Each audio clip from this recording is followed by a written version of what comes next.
Vamos a continuar con el Phylum Arthropoda de la clase Arácnida, el orden Acarina. Vamos a revisar los ácaros no productores de sarna. Estos son ácaros microscópicos, hematófagos, y vamos a hablar de los géneros Dermanisus galline, Ornithonisus silviano, en primera parte.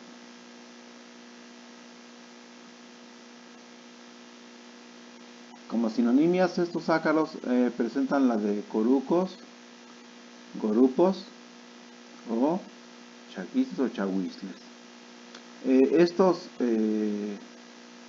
ácaros, esta sinonimia básicamente se define en estados del norte del país como gorupos, en estados del sur, sureste como corucos, y en estados, algunos estados de la República Mexicana como chahuizles.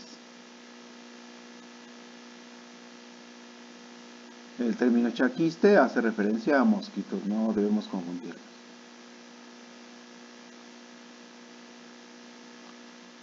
Dermanisus galline, en primera instancia, tiene como hospederos a una gran cantidad de aves domésticas, pero también afecta a animales, a algunas aves silvestres, como aves de combate, o sea, gallos de pelea, gallinas de traspatio, aves de postura, aves canoras, etc. En ocasiones también llega a afectar a mamíferos, incluyendo al hombre. Esto particularmente se presenta cuando en algunas instalaciones urbanas o suburbanas las aves pueden llegar a ser nidos en las instalaciones que habitan los humanos.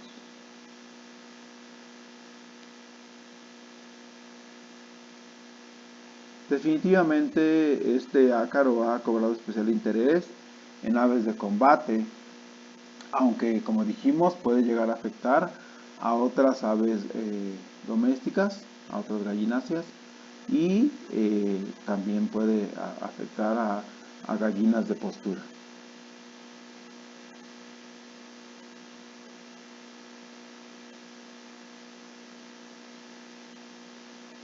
En los aspectos epidemiológicos puedo mencionar que se trata de un tipo de infestación crónica de las aves. Es frecuente en diferentes hábitats, tanto pecuarios como suburbanos, animales silvestres, traspatio, o como dijimos, en gallinas de postura, animales en sistemas en explotación intensiva. Las instalaciones guardan especial interés. ¿Por qué? Porque en ciertos sitios estos ácaros se reproducen en las instalaciones, por ejemplo en paredes, en pisos, en perchas, donde habitan estas aves. Esto es de especial interés, aunque también puede haber cierta reproducción o cierta permanencia de algunas fases en la superficie corporal de los animales. Este ácaro es muy prolífico y cabe mencionar que una buena parte del ciclo la lleva a cabo en el exterior, o sea, en las instalaciones, y otra parte, particularmente por la tarde-noche o madrugada, la lleva a cabo alimentándose de las aves. El impacto del parasitismo radica en que puede provocar, aparte de molestia, cierto grado de anemia en las aves, o un considerable grado de anemia en las aves afectadas.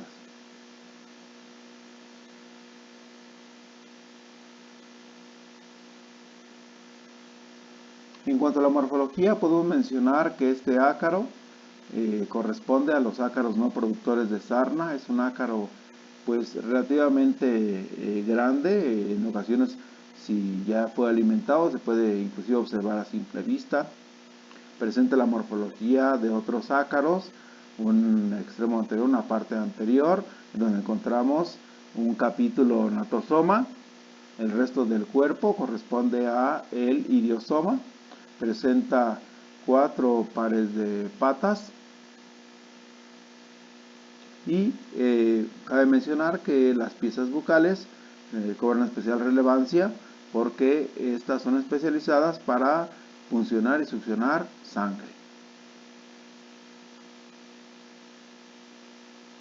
En el caso específico de Dermanisus gallinae, puedo mencionar que este ácaro, en el caso de las hembras, presentan en su iriosoma una especie de agujas o espinas taladrantes, y además de en su iriosoma podemos encontrar estigmas respiratorios detrás del tercer par coxal de las patas. Luego entonces el iriosoma cobra especial relevancia porque ahí se encuentran las piezas bucales que sirven para funcionar y succionar sangre.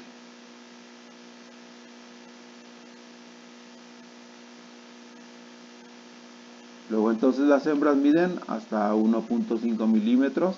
Los machos suelen ser un poco más pequeños, alrededor de 1 milímetro. Cuando han succionado sangre, las hembras principalmente son de color rojo, pero cuando están en ayunas presentan un color amarillo pálido. En el dorso presentan un escudo de considerable tamaño, que cubre buena parte del iriosoma, con el margen posterior redondeado. Sus órganos bucales son semejantes a los de una garrapata, es decir, poseen las estructuras características de sensoriales palpos, de desgarre quelíceros y el hipostoma como un órgano suctor.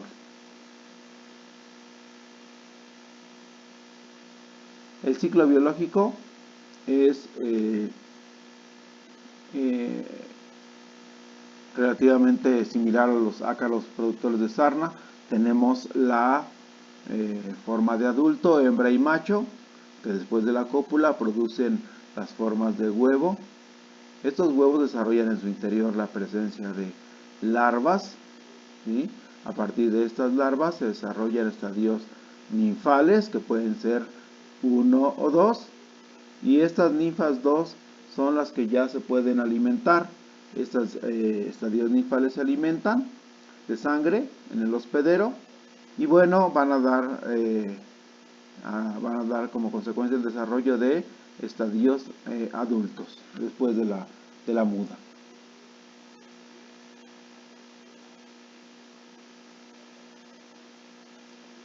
Cabe mencionar que los estadios adultos, o recordar que esos estadios adultos vamos a encontrar principalmente por la tarde-noche, madrugada, alimentándose por debajo de las alas de las aves, ¿sí? Y en el día los vamos a encontrar en las instalaciones, recordando que pueden estar en las perchas, en los comederos, en los bebederos, en las paredes, en los pisos, etc.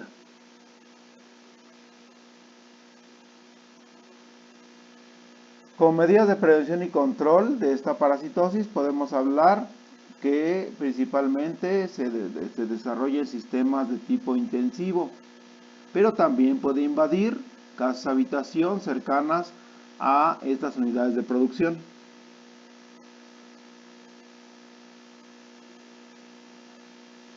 El tratamiento está enfocado básicamente a controlar hacia los adultos, pero no debemos olvidar que las fases mayores de desarrollo se llevan a cabo en el entorno. ¿Qué quiere decir esto? Que si bien yo me enfoco a controlar los estadios adultos, ¿sí? No debo olvidarme tampoco de las fases de desarrollo, las fases ninfales o fases de larva que se llevan a cabo en el entorno.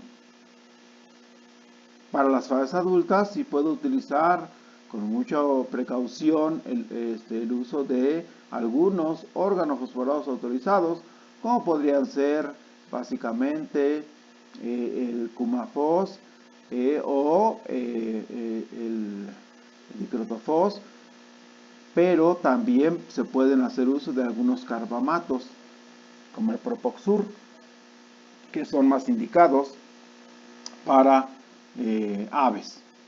También podemos utilizar el uso de piretroides, podemos acudir al uso de piretroides como la permetrina, la cipermetrina, la deltametrina, la decametrina, la flumetrina. Estos tienen una menor toxicidad sobre las aves. Hay que tener mucho cuidado con el uso de órganos fosforados en esta especie en particular, en las aves. Recordando que aquí la dosis hace al veneno y que si no utilizamos un ingrediente activo que sea seguro para las aves, podemos producir algún accidente.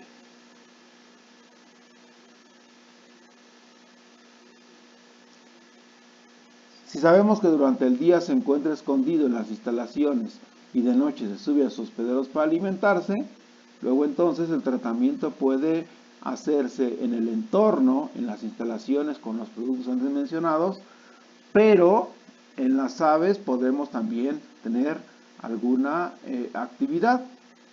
Esto tomando en cuenta que los adultos solamente cubren alrededor de un 30% y los estadios ninfales también, ¿sí? Las ninfas 2 principalmente, sobre la superficie corporal de las aves. El restante 70% se encuentra en las instalaciones cumpliendo ciclo biológico. ¿Para qué nos sirve esto? Nos sirve para establecer programas de control enfocados no solamente a controlar los ácaros adultos o los estadios ninfales en segundo estadio, sino también las fases del desarrollo. ¿Esto cómo lo podemos hacer?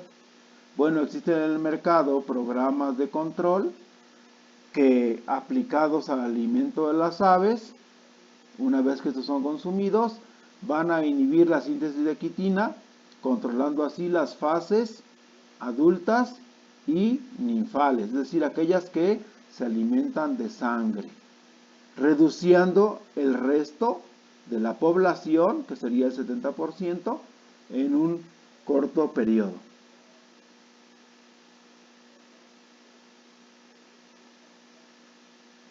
Pasando a la parte del otro ácaro, que es Ornithonizus sylviarum, este ácaro principalmente afecta a aves silvestres, aves canoras, algunos pájaros, ¿sí? Pueden ser por ahí gorriones, tordos, anates, palomas, que a la larga van a afectar también a las aves de combate y a algunas aves de traspatio.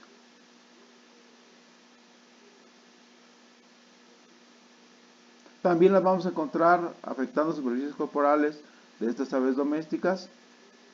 Son muy parecidos a Dermanisus galline, o sea, los corucos, pero se distinguen porque este género, Ornithonizus sylviarum, posee un escudo dorsal mucho más pequeño y su extremo posterior no es redondeado, sino adelgazado. Y porque los quelíceros también presentan una forma de espina en ambos sexos.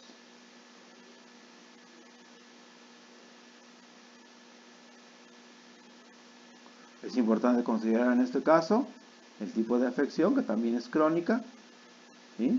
Que es principalmente de aves silvestres y que también puede reproducirse en las instalaciones si éstas presentan una condición adecuada para lo mismo, principalmente humedad y temperatura.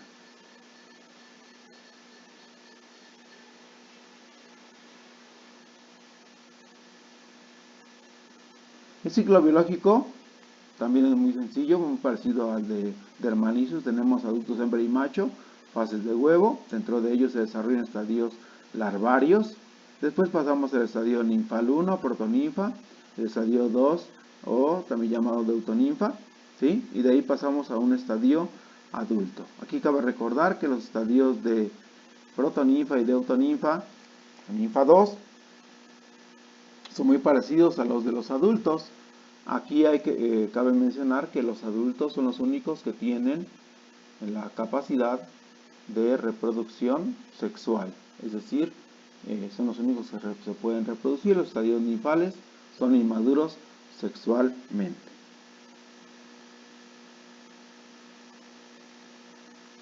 El diagnóstico de estos ácaros ornitonisus, pues obviamente hay que determinar la detección de los dos organismos que son mucho más pequeños en los animales o en las instalaciones. Estos invaden con mucha frecuencia las instalaciones de los humanos ante la presencia de estas aves con estos ácaros. Sin olvidar que en muchas ocasiones las instalaciones de estas aves y la presencia de los nidos son los principales factores que determinan la presencia de esos ácaros en estas instalaciones.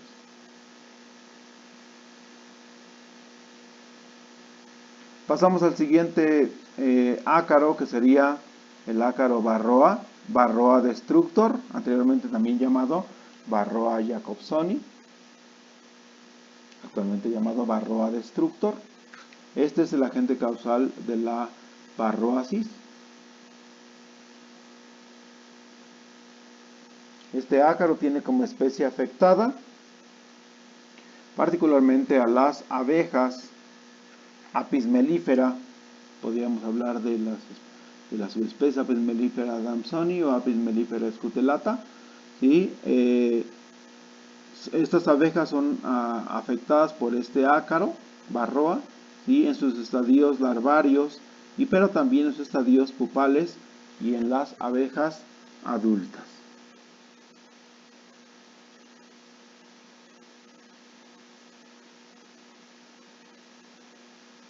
Dentro de los aspectos ecológicos y epidemiológicos podemos mencionar que esta enfermedad pues era exótica hasta por ahí de 1992 en México. Claro está, tomando en cuenta la migración de la abeja africanizada, anteriormente llamada abeja africana, desde países como Brasil, con migración hacia el norte del continente, es decir, hacia países de Centro y Norteamérica, en donde por motivos de enjambrazón, estas abejas las abejas africanizadas invadieron los apiarios a finales del siglo pasado y a principios de este siglo, y bueno, pues en estos enjambres, en su migración, estaba presente también el ácaro Varroa.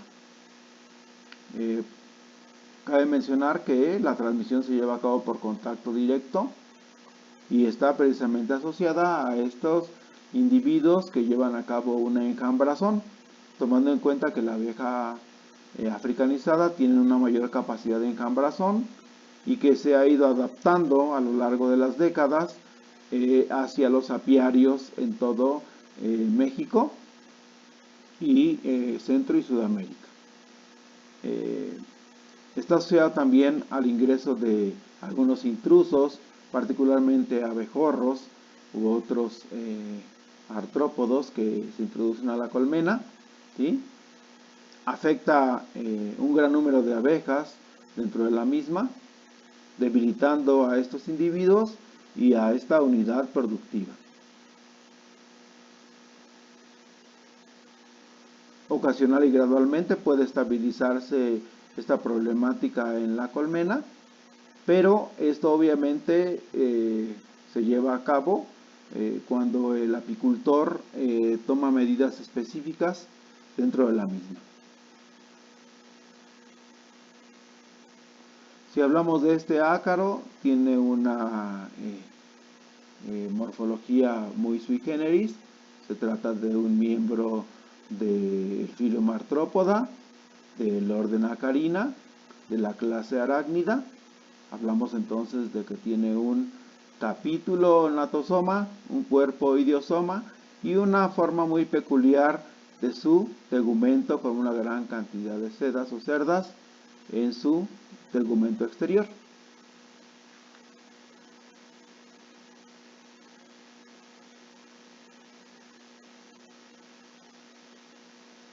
En su ciclo biológico podemos encontrar que ante la presencia de abejas portadoras de estos ácaros, en esta transferencia que se lleva a cabo por contacto directo entre una abeja y otra, esto particularmente se lleva a cabo en las abejas obreras pecoreadoras, ¿sí? Después de esto, cuando los ácaros se encuentran ingresando a la celdilla o a la celda de estas colmenas, ¿sí? Se van a nutrir del alimento que tienen estas larvas, que son alimentadas por las obreras. Posteriormente, ¿sí? Depositan sus huevos en las larvas, ¿sí? Y después se lleva a cabo la formación de las larvas sobre la misma abeja dentro de la celdilla. Una vez que esto sucede, pasan estas larvas a estado de protoninfa, posteriormente de eutoninfa. Seguimos hablando de estadios dentro de la celdilla de la colmena, ¿sí? De ahí pasan de estadio ninfal a estadio adulto, hembra y macho, los cuales van a copular. Esto se lleva a cabo regularmente dentro de las celdillas de las abejas, de la colmena, ¿sí? Y ahora ya tenemos la presencia de adultos, hembra y macho. Los machos generalmente quedan retenidos en las celdillas de la colmena. Salen las hembras emergiendo junto al cuerpo de las abejas. Y ahora ya tenemos abejas adultas pueden ser obreras, ¿sí? Abejas adultas con ácaros adultos en su superficie corporal. Nuevamente sabemos que la transferencia o la transmisión se lleva a cabo por contacto directo entre estas abejas, que pueden ser también o generalmente obreras, pero también participan o pueden participar estadios de zángano, o inclusive pueden afectar a la abeja reina.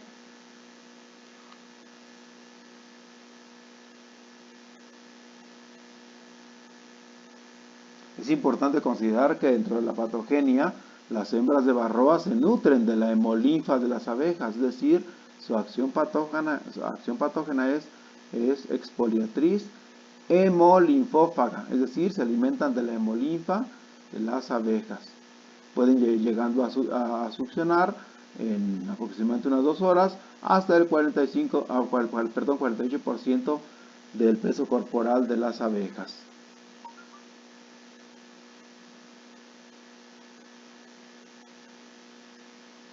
Aquí observamos la presencia de adultos ya en la cría, próxima a emerger.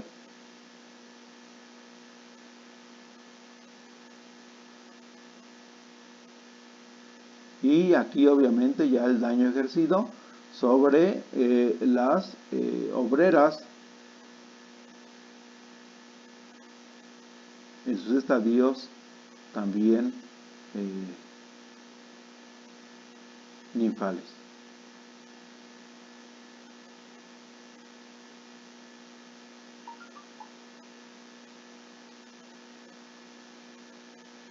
Tenemos varias figuras de los adultos.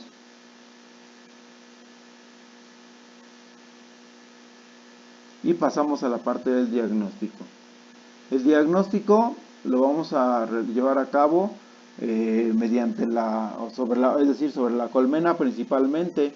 Este puede ser mediante la utilización de sustancias acaricidas, las cuales se pueden aplicar de manera, pues digámoslo así, inocua, por medio de vapores que pudieran ser a base de timol, gel a base de timol, que hace que se desprendan las varroas de las abejas.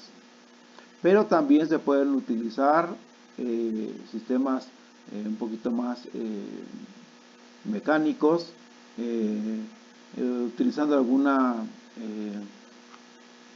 cartulina, algún papel por debajo de la colmena para observar la presencia de estas varroas, ¿sí? Y podemos usar también un diagnóstico biológico, es decir, vamos a identificar, vamos a colectar una buena cantidad de abejas obreras, vamos a hacer alguna dilución con algún alcohol, algún alcohol éter, y vamos a separar estos ácaros de las abejas. Obviamente ese es un método más invasivo, se requiere una cantidad, digamos unas 50 obreras, en donde podemos llegar a encontrar la presencia de estos ácaros, los cuales se van a desprender por medio de la acción de este alcohol éter. Cabe mencionar que es una forma más invasiva de diagnóstico y se requiere pues la muerte de una buena cantidad de abejas obreras.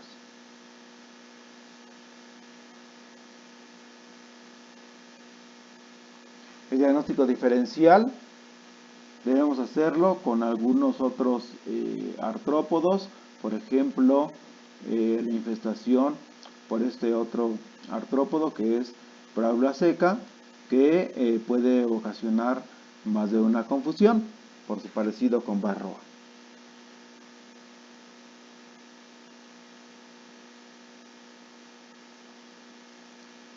Hablando un poquito de los principales productos químicos utilizados en el combate de este ácaro Varroa en México, particularmente se utilizaba o se utiliza este producto Apistán, que tiene como ingrediente activo un piretroide, que es el fluvalinato, o el Valvarol, que tiene como ingrediente activo también otro piretroide, que es la flumetrina. Estos se utilizan en base a tiras que se localizan principalmente o que se introducen en las cámaras de cría de las colmenas con fines de que las abejas expulsen estos ácaros y puedan ser colectados en la parte inferior por las cartulinas antes mencionadas. Las sustancias autorizadas como el Apistán y el Valvarol son los únicos productos autorizados por las dependencias gubernamentales, aunque en la actualidad pues podemos hablar que los apicultores que pretenden utilizar algunos de esos productos se ven limitados porque buscan miel orgánica. Esta miel orgánica se logra solamente cuando se utilizan algunos vapores a base de timol o algunas otras sustancias que no puedan llegar a contaminar la miel en todo caso. Esto obviamente solo se lleva a cabo cuando se utilizan métodos no invasivos hacia este producto, hacia la miel.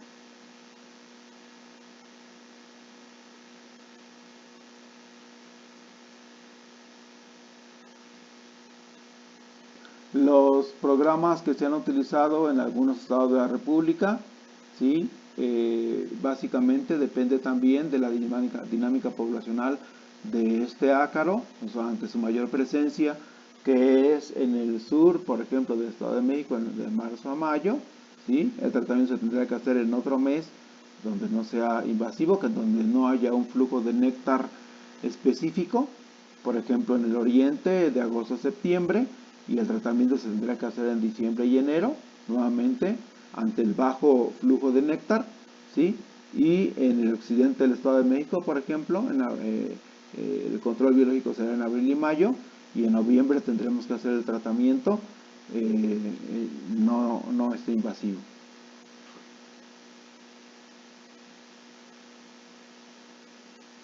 Tenemos otros ácaros, como podría ser el ácaro Acarapis woodi. Este ácaro, ¿sí? Afecta las tráqueas de las abejas, particularmente de las obreras.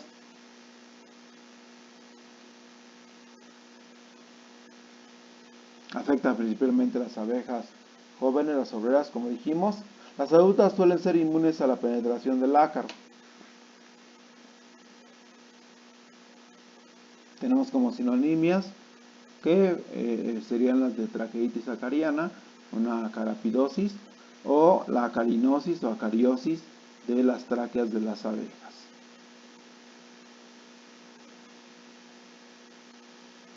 Con eso terminamos básicamente lo correspondiente a estos ácaros no productores de sarna.